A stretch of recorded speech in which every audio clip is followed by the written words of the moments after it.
Let's now see disorders of the excretory system.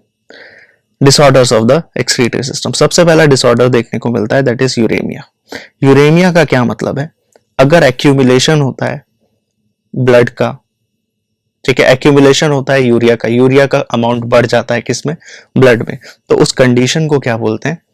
Uraemia. हमेशा याद रखना mia word is associated with blood. ठीक है, हाइपरनेट्रीमिया, हाइपोनेट्रीमिया, तो mia word is associated with blood. तो अगर ब्लड में यूरिया का कॉन्सेंट्रेशन बढ़ जाता है तब आप उसे क्या बोलते हो? तब आप उसे बोलते हो uremia, which is highly harmful. ठीक है, and led to kidney failure. This can cause kidney failure. कुछ पेशेंट्स ऐसे होते हैं जिनमें यूरिया को रिमूव करवाया जाता है using a process that is haemodialysis.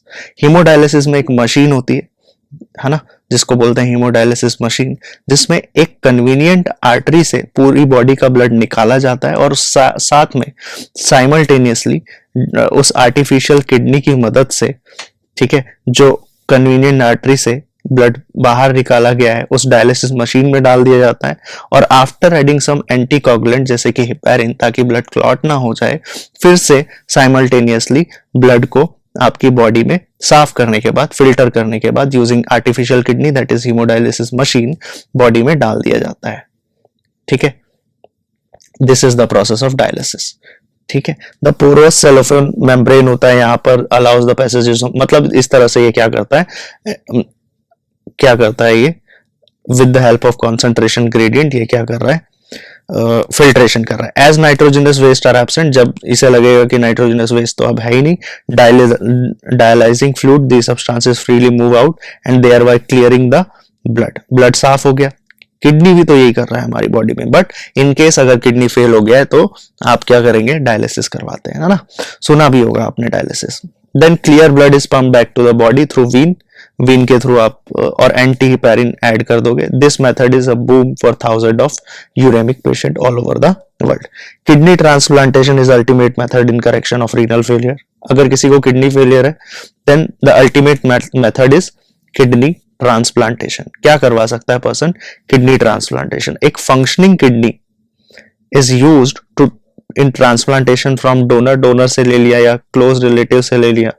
ठीक है, टू मिनिमाइज द चांसेस कि इम्यून सिस्टम इसको रिजेक्ट ना कर सके. Modern clinical procedures have increased to increase the success rate of such complicated technique. आगे देखो, रीनल कैलकुलाई कुछ नहीं है, सुन के थोड़ा सा टफ लग रहा है, बट दिस इज नथिंग. इसको हिंदी में सुना होगा, पथरी बोल देते हैं. तो स्टोन मिलना, रीनल स्टोन मिलना, या insoluble mass of crystallise salt या ऑक्सलेट्स मिलना किडनी के अंदर, उसे आप क्या बोलते हैं? Renal calculi. दैट कॉज, और क्योंकि ये स्टार शेप्ड कुछ नुकीले से स्टोन्स होते हैं, तो स्टार शेप्ड कुछ नुकीले से स्टोन्स होते हैं, तो जब ये मूव करेंगे तब आपको पेन होगा.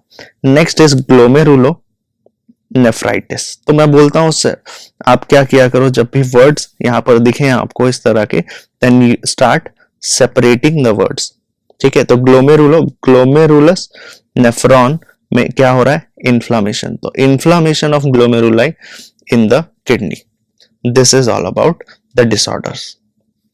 बस यही है. ठीक है, तो यहां पर हमने complete chapter from scratch discuss किया. सारे topics from start to the end discuss भी किए, प्लस अपने नोट्स भी बनाए. Look, excretory products, I hope you made क्या बोलते हैं, रनिंग नोट्स विद मी. ठीक है, ये सारे टॉपिक्स हमने डिस्कस किए. सबसे पहले हमने बात की थी किस किस तरह के ऑर्गेनिजम्स होते हैं, then excretory organs, then the human excretory system. फिर हमने बात की कि नेफ्रॉन का स्ट्रक्चर कैसा होता है, और देन वी डिस्कस्ड कि भाई Henle's loop and structure of nephron, function of nephrons. ठीक है, देन यूरिन फॉर्मेशन के बाद कॉन्सेंट्रेशन कैसे मेंटेन होता है, देन रेगुलेशन, और फिर micturition, and then finally we discuss disorders और एक्सक्रीटरी ऑर्गन्स कौन कौन से होते हैं.